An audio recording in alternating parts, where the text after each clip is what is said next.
प्रकार के खतरे से, हर एक बीमारी से, हर तरह से प्रभु का अनुग्रह हम सब पर हुआ।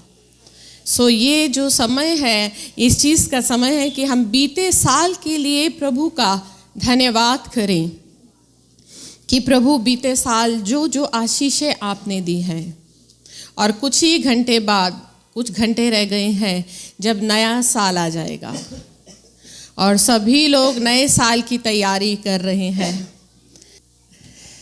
नए साल की हम सब तैयारी करते हैं और हम सब लोग प्लानिंग करते हैं कि नया साल आ रहा है, और नए साल के लिए हर एक इंसान जो है योजना बना कर रखता है कि 2023 मेरा ऐसे बीता है।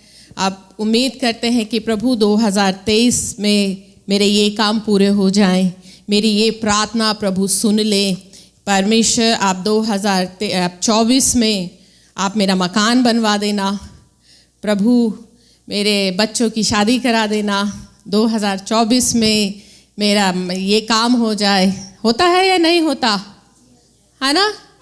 2024 में हम बहुत सारी प्लानिंग करके रखते हैं। हर इंसान करता है प्लानिंग से चलता है, मगर हम इंसान हैं, हमारी जो भी प्लानिंग होती है वो इसी तरीके की होती है। मकान बन जाए, शादी हो जाए, नया काम खुल जाए, मेरा रुका हुआ पैसा मिल जाए, ये हो जाए, वो हो जाए।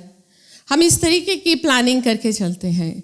मगर प्रभु का वचन, अगर हम यिर्मयाह नबी की किताब को निकालते हैं और उसका 29 और उसका 11 पद में प्रभु अपने वचन में क्या बोलते हैं? क्योंकि यहोवा की यह वाणी है कि जो कल्पनाएं मैं तुम्हारे विषय करता हूँ उन्हें मैं जानता हूँ कि वह हानि की नहीं वरन कुशल ही की है, और अंत में तुम्हारी आशा पूरी करूँगा। हालेलुया।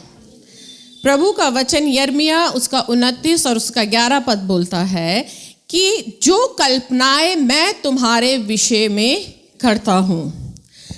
अभी तक हमारी प्लानिंग है 2024 की, है ना? सभी ने कोई ना कोई प्लानिंग डेफिनेटली की होगी। प्रभु इस साल मेरे परिवार विश्वास में आ जाए, ये भी हमारी प्लानिंग है ना?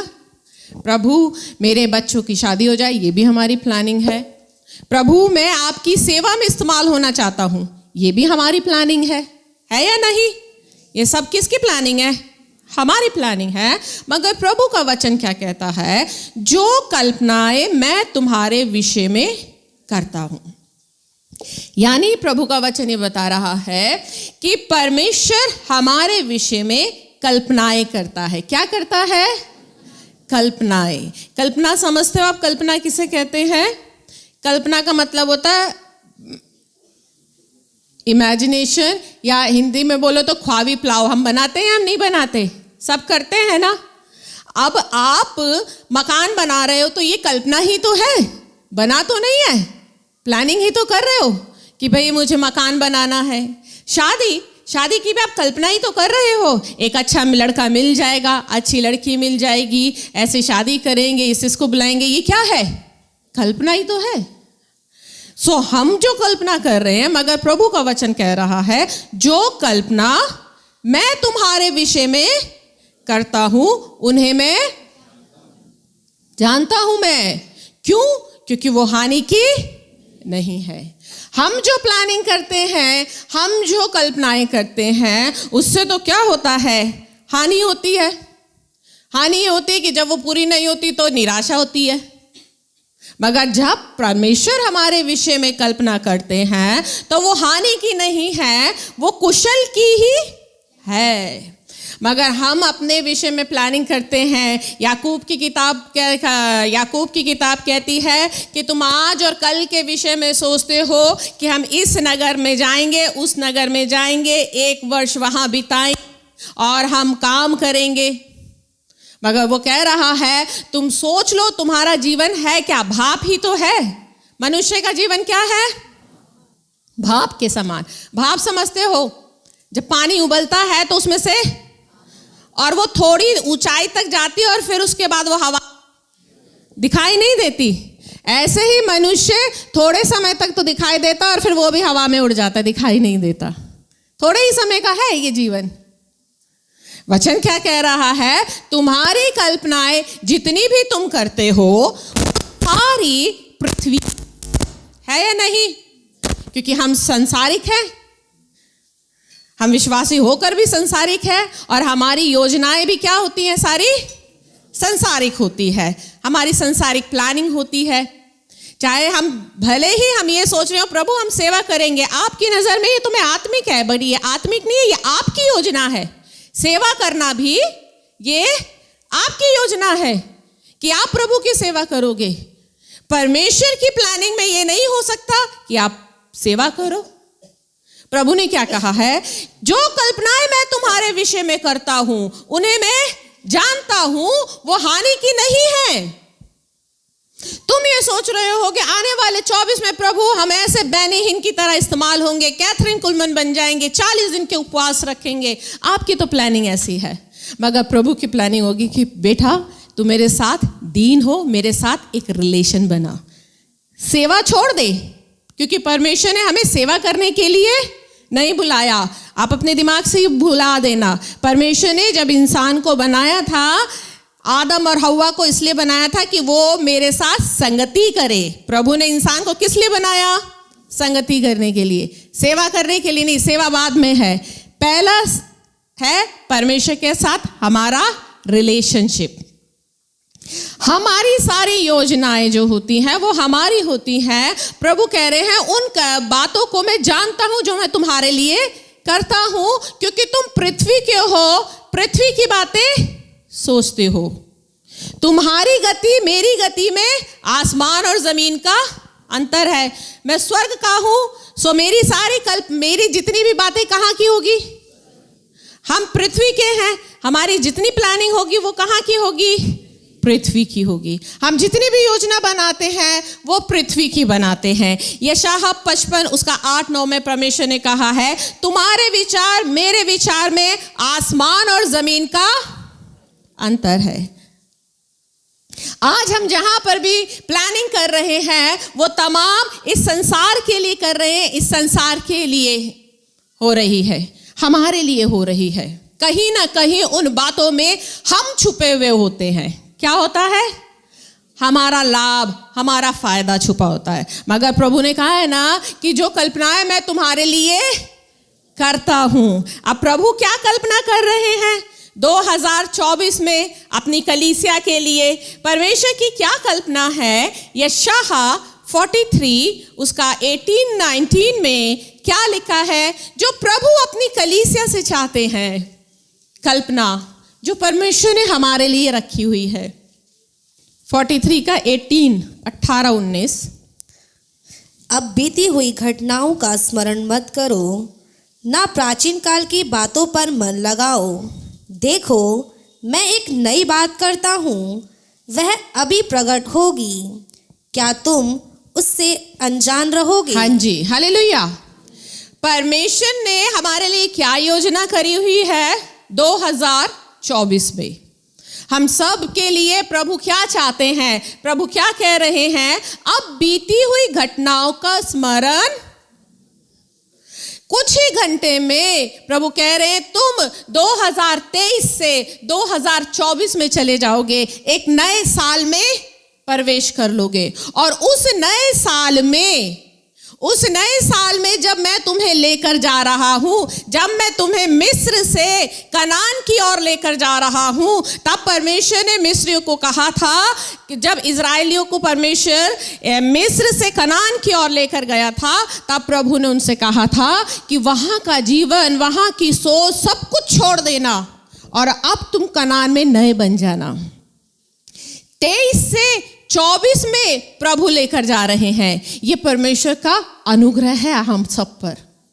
नहीं तो वो चाहता ना तो वो आज की रात ही हमारा श्वास ले ले, क्योंकि मनुष्य है ही क्या उसकी नजर में? उसके हाथों की बनाई हुई तो है। वो कब किसके सांस ले ले पता भी नहीं चलेगा। ये अगर आज वो हमारे जीवन पर ये दिन दिखा रहा है कि हम 2024 में प्रवेश करने जा रहे हैं, तो वो चाहता है कलीसिया से कि कलीसिया क्या कह के लिए कि अब बीती हुई घटनाओं का स्मरण, बीती हुई घटनाएं मतलब जो पीछे बीत गई है, जो आपके साथ बीते दिनों बीता है, जो कड़वे अनुभव, जो संबंधों में कड़वाहट बनी है, जो संबंध बिखरे हैं, जहां कहीं आपके मन में किसी के प्रति भी कोई शिकायत आई है, हम क्या करते हैं, उसे 2023 से 24 में लेकर आते हैं या नहीं आते हैं, है ना। लड़ाई कब हुई थी? 10 साल पहले हुई थी, मगर आज भी रिलेशन टूटे हैं या नहीं टूटे? टूटे हुए हैं, है? साल तो नए आ जाते हैं, मगर हम कभी नए हुए हैं? हम तो वही के वही पुराने होते हैं। प्रभु का वचन क्या कह रहा है? अब बीती हुई घटनाओं का स्मरण मत करो। जो संबंध तुम्हारे टूट गए हैं, जो तुम्हारी बातें टूट गई है, उनको, उन अनुभवों को अब तुम याद मत करना आगे, और ना प्राचीन काल की बातों पर मन लगाओ, क्योंकि हमारा मन, हम 21 से 20, 20 से 23, 20 से 21, 21 से 22, 22 से 23, 23 से 24, 24 से 25 में चले जाएंगे, मगर अगर हमारा मन लगा रहेगा ना, तो आज भी पुरानी बातों पर रहेगा। हम जितने भी मसीह लोग हैं, अगर उनसे पुराने झगड़े के बारे में पूछे तो पूरा पिक्चराइजेशन बता देंगे कि किसने कहां से बात शुरू थी, पहले कौन बोला, फिर उसके बाद उसने क्या जवाब दिया, पूरा वीडियो बनाकर बता देंगे। क्यों?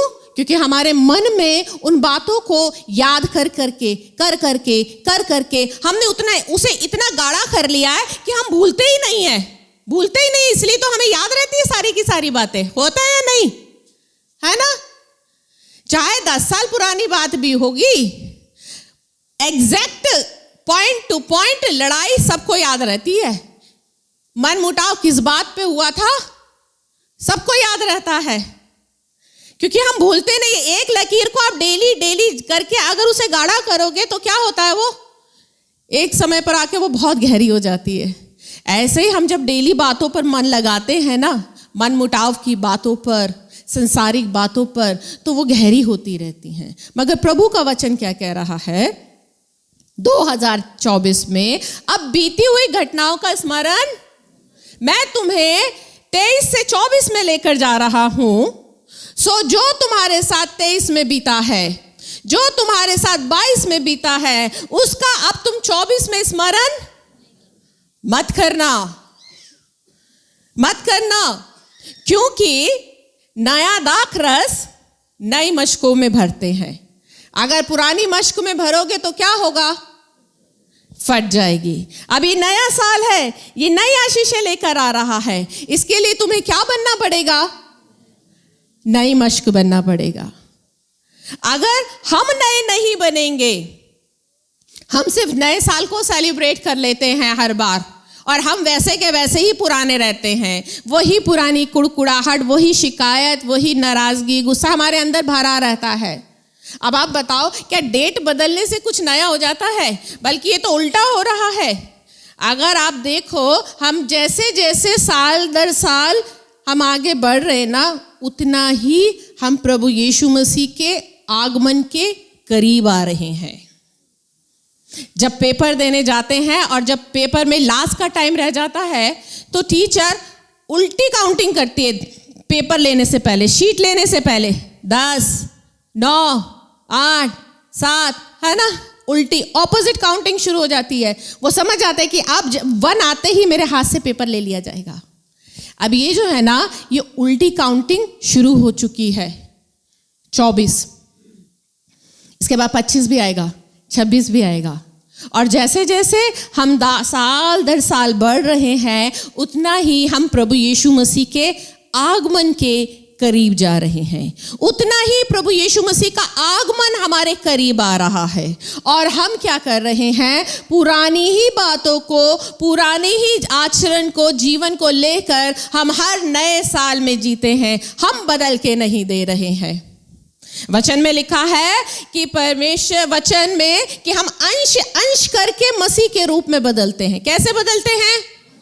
अंश समझते हो कितना होता है? अंश मिट्टी के एक दाने से भी छोटा अंश। इतना बारीकी से हम परमेश्वर के रूप में क्या हो रहे हैं? अंश अंश करके बदल रहे हैं। अब आप बताइए, आपको इतने साल हो गए हैं प्रभु में आए हुए, 10 साल किसी को 15 साल, ठीक है। अब 15 साल के हिसाब से डेली एक अंश आप एक कांच की बोतल में इकट्ठे करो तो 15 साल बाद कितना अंश होगा वो दिखाई देगा ना। जब शुरुआत में वो एक मिट्टी का दाना खाली बोतल में डालोगे दिखाई नहीं देगा, मगर कुछ साल बाद वो मिट्टी का दाना, वो शीशे की जो बोतल होगी, वो उन मिट्टी के बारीक बारीक दानों से भरती हुई दिखाई देगी कि ये कांच की बोतल में मिट्टी के बारीक बारीक अंश भरे हुए हैं, दिखाई देगी। मगर आज इस पात्र के अंदर मसीह के अंश दिखाई देते हैं? दिखाई दे रहे हैं? बताइए क्यों नहीं दिखाई दे रहे? क्योंकि हम हर साल बस नए साल को नाचना गाना करते हैं, खाना पीना करते, मुबारकबाद देते हैं और वो नया हो जाता है। हम नहीं बदल के दे रहे हैं, हम तो वही के वही पुराने हैं। मगर प्रभु का वचन क्या कह रहा है? बीती हुई घटनाओं का स्मरण मत करो, क्योंकि मैं एक नई बात करने जा रहा हूं। नई बात क्या होगी? वो आ रहा है दूल्हा, क्योंकि वो तो नया है, वो पुराना नहीं है, वो आ रहा है। लूका की किताब में 16वें अध्याय में आपने एक कहानी पढ़ी है अधर्मी न्याय की। आप निकाल ले सकते हैं, पढ़े उसको। अधर्मी न्याय की कहानी आपने पढ़ी है, आप उसको घर जाके पढ़ना। लोग जाते हैं स्वामी के पास में और उस अधर्मी न्याय की अधर्मी भंडारी की आपने कहानी पढ़ी है। लोग जाते हैं और उस अधर्मी भंडारी की कंप्लेन करते हैं उसके स्वामी से। तब स्वामी क्या कहता है कि अब मैं उसका न्याय करने जाऊंगा। अब जब उसको पता चलता है कि मेरा स्वामी मेरा न्याय करने के लिए आ रहा है, वो झट, उसने क्या कहा? अधर्मी न्याय ने क्या कहा?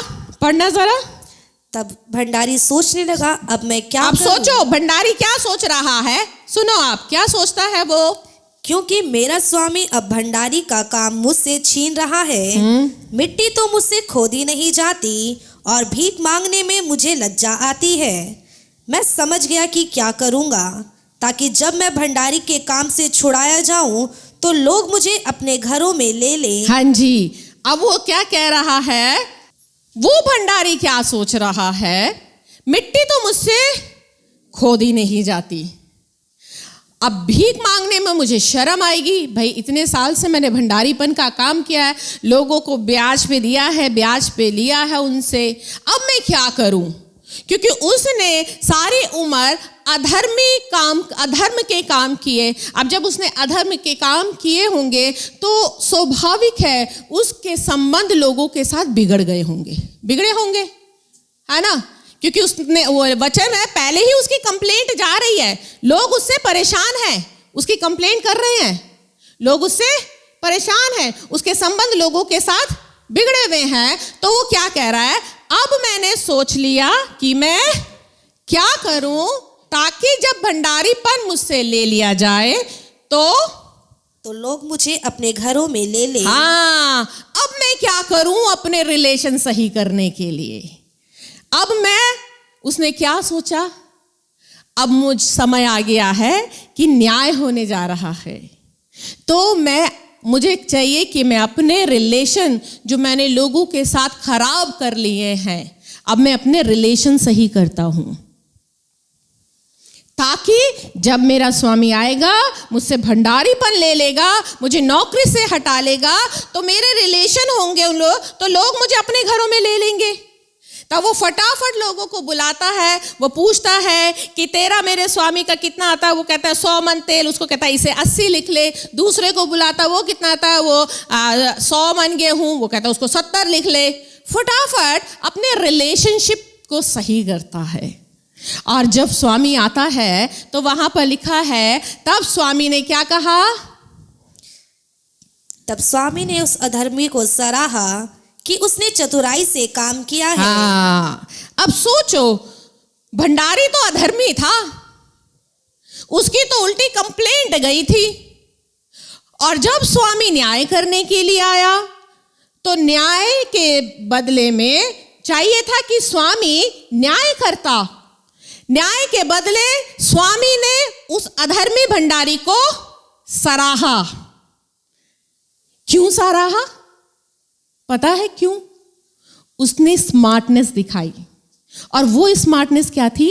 उसे पता था न्याय होने जा रहा है, अब मैं अपने रिलेशनशिप सही कर लूं जो बिगड़े हुए हैं। आज ये स्मार्टनेस ना कलीसिया नहीं दिखाती, और भोंदू की भोंदू ही रहती है। कुट्टी तो कुट्टी है, झगड़ा तो झगड़ा, सालों तक झगड़ा। आ रहा है ना वो न्याय करने के लिए, उल्टा तो वो उसे तो न्याय पे उसको दंड मिलना चाहिए था, क्योंकि उसने क्या किया? अधर्म के काम किए थे। मगर स्वामी ने उल्टा सराहा, क्योंकि उसने अपने रिलेशनशिप सही कर लिए थे। जितनी भी कुट्टी हो रखी थी, जितने भी मनमुटाव, लड़ाई झगड़ा था, जिनका उसने अधर्म से, जबरदस्ती से ज्यादा लिखा हुआ था बही खाते में, उन सबको उसने करेक्ट किया, सही किया, अपने रिश्ते सही कर लिए, चतुराई दिखाई। आज ये चतुराई कलीसिया नहीं दिखा रही है। प्रभु क्या चाहते हैं कलीसिया से? परमेश्वर वचन में क्या लिखा है? न्याय ने उसके चतुराई को सराहा।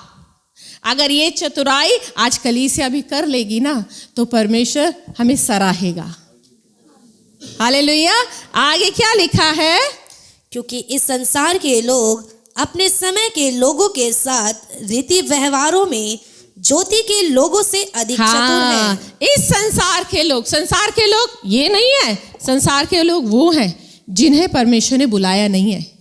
आप लोगों को तो प्रभु ने नाम लेकर बुलाया है, आपके लिए तो कहता है मैंने तुम्हें चुन लिया है, मां के गर्भ से चुना हुआ है। मगर इस संसार के लोग जो प्रभु को नहीं जानते हैं, वो इन लोगों से, ज्योति के लोगों से रीति व्यवहार में अधिक स्मार्ट हैं, चतुर हैं, है ना। जब आप संसार में थे, जब आप प्रभु में नहीं थे, आप संसार की बातों पर मन लगाते थे, संसार के रीति रिवाज निभाते थे, तब आपको भी पता होगा, चाहे कट्टी हो बट्टी हो कुछ भी हो, रिश्ता तो निभाना है ना। निभाते थे, है ना, मेल मिलाप से रहते थे। मगर मुझे एक बात ही नहीं समझ में आती, कभी कभी मैं ये सोचती हूँ, विश्वासियों के कलीसिया में आके सींग कहाँ से लग जाते हैं? जब तक वो प्रभु में नहीं थे, जाते थे कहीं भी मत्था टेकते थे, कहीं भी जाते थे, वहां के पंडित के प्रति कभी कड़वाहट नहीं आई। कलीसिया में आते अगुए के प्रति कड़वाहट आ जाती है। आप बताओ, होता था कभी ऐसा? आई थी? कभी नहीं आई। यहां आके कैसे आ जाती है? मैं यही सोचती हूँ, कलीसिया में आकर विश्वासियों के सींग आ जाते हैं और फिर वो मारते हैं। हाँ बताओ।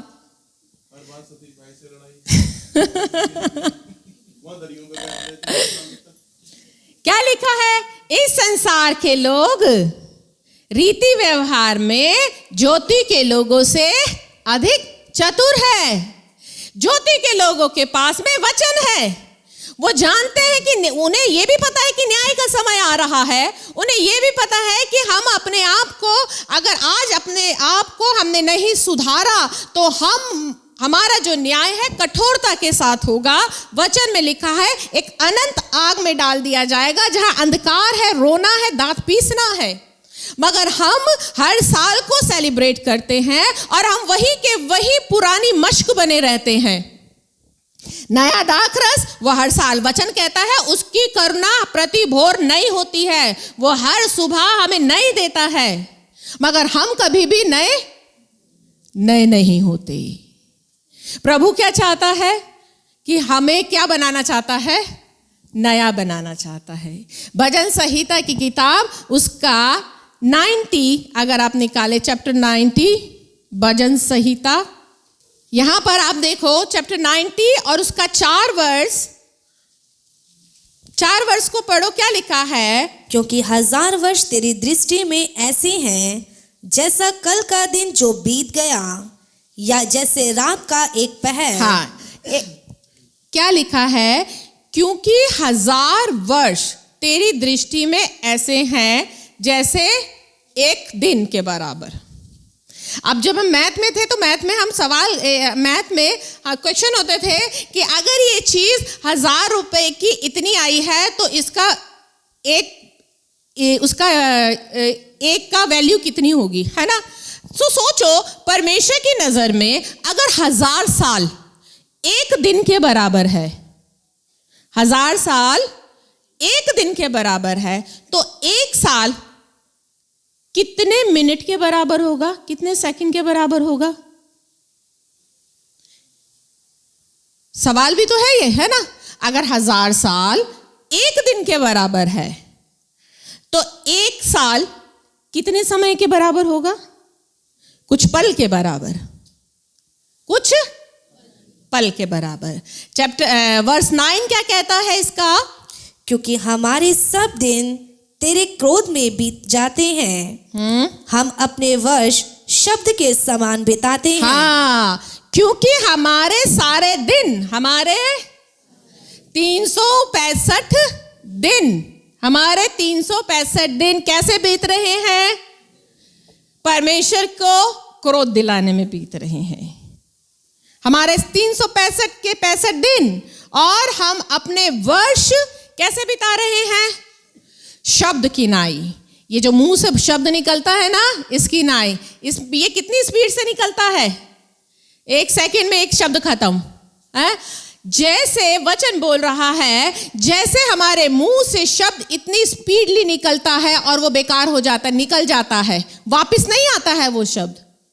एक बार मुंह से निकली हुई बात वापस नहीं आती है। वैसे ही हम जो अपने वर्ष बिता रहे हैं ना, वो ऐसे ही वेस्ट कर रहे हैं।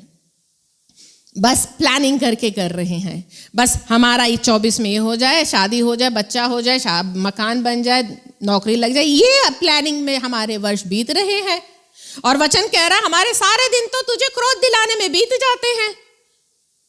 हम कभी इस बात को नहीं सोचते हैं कि परमेश्वर ने हमें नया दिन दिया है तो मुझे भी तो नया बनना है।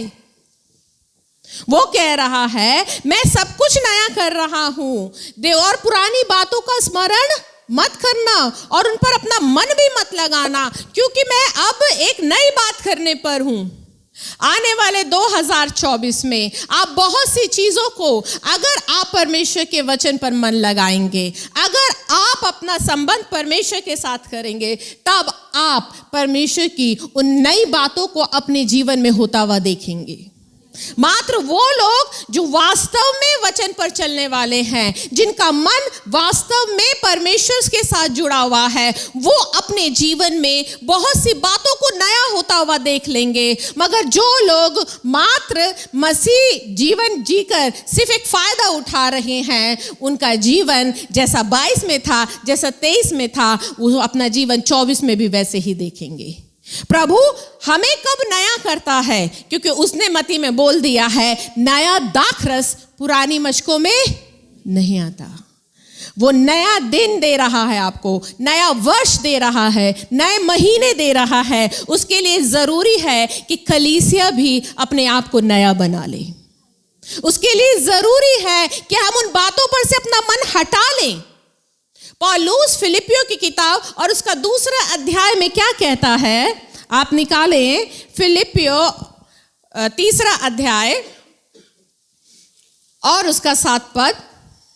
परंतु जो जो बातें मेरे लाभ की थी उन्हीं को मैंने मसीह के कारण हानि का समझ लिया। और उसका 13। हे भाइयों, मेरी भावना यह नहीं कि मैं पकड़ चुका हूँ, परंतु केवल यह एक काम करता हूँ कि जो बातें पीछे रह गई हैं उनको भूलकर आगे की बातों की ओर बढ़ता हुआ निशाने की ओर दौड़ा चला जाता हूँ, ताकि वह इनाम पाऊँ जिसके लिए परमेश्वर ने मुझे यीशु मसीह में ऊपर बुलाया है। हालेलुया। फिलिपियो उसका 3:7 में पहले पौलुस क्या कहता है? जो बातें मेरे लाभ की थी उनको मैंने मसीह के कारण हानि समझ लिया। एक ट्रांसलेशन में बोलता है कूड़ा, एक ट्रांसलेशन इसे बोलता है कूड़ा। पौलुस क्या कह रहा है? जो बातें मेरे लाभ की थी, मेरे लाभ की थी, जो दुर्घटनाएं, जो हादसे, जो बातें आपके साथ हुई है बीते समय में, संभव है वो आपके लाभ की रही हो। बहुत सी ऐसी बातें कई बार हमारे साथ होती हैं, हमारे साथ धोखा होता है, हमें झूठा ठहराया जाता है, अपमानित किया जाता है।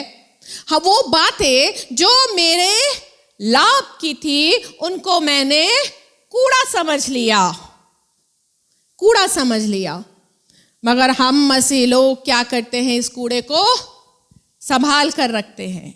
आप में से कितने लोग हैं जो कूड़ा डेली का डेली फेंकते हैं, या आपके घर में पड़ा रहता है कई कई दिन तक? कूड़ा डेली फेंकते हो या रखते हो संभाल कर?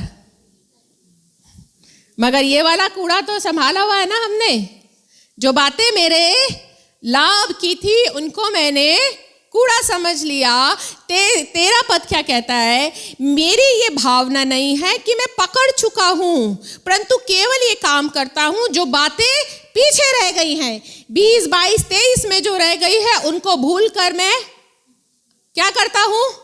आगे की ओर बढ़ रहा हूं। पौलुस क्या कह रहा है? वो तो आगे की ओर बढ़ रहा है, वो पिछली बातों पर मन नहीं लगा रहा है, पिछले लड़ाई झगड़ों पर, मन मुटावों पर, शिकायतों पर, पिछली जितनी भी कंप्लेंट्स हैं उन बातों पर वो मन नहीं लगा रहा है, क्योंकि उसे पता है कि ये सब क्या है? कूड़ा है। और अगर मैं इस कूड़े को लेकर चलूंगा, अगर आप कूड़े को लेकर चलोगे तो क्या होता है? बदबू आती है, सड़ान आती है। अगर आप कूड़े को लेकर चलोगे ना तो ये आपके आत्मिक जीवन में सड़ान लेकर आ जाएगी, आपके अभिषेक में सड़ान लेकर आ जाएगी, क्योंकि हम बीती बातों को लेकर चलते हैं। और मैं निशाने की ओर दौड़ा चला जाता हूं ताकि वो इनाम पाऊं, वो इनाम पाऊं। कौन सा इनाम? जिसके लिए प्रभु ने हमें, वो जीवन का मुकुट जिसको देने के लिए प्रभु ने हमें बुलाया है, वो जीवन का मुकुट हम तभी पहन पाएंगे जब हम बीती बातों को भूलकर, जो हो गई सो हो गई, हम आगे की ओर चलेंगे, क्योंकि प्रभु ने हमें इसीलिए बुलाया है। और प्रभु यही कह रहे हैं कि अब बीती बातों पर मन मत लगाना।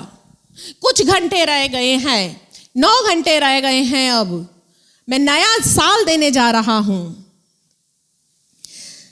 जाएं आप लोग अपने घरों में, प्रार्थना करें, परमेश्वर के साथ समय बिताएं, ताकि प्रभु, मैंने जो बीते साल गलतियां करी हैं, जो बीते साल मुझसे हुआ है, प्रभु आने वाले साल में मैं ना करूं। पिता, आप मुझे नया दिन और नया साल देने जा रहे हैं, मुझे भी नया बना दो, क्योंकि जब आप नए बनेंगे तब वो आपको नया बनाएगा।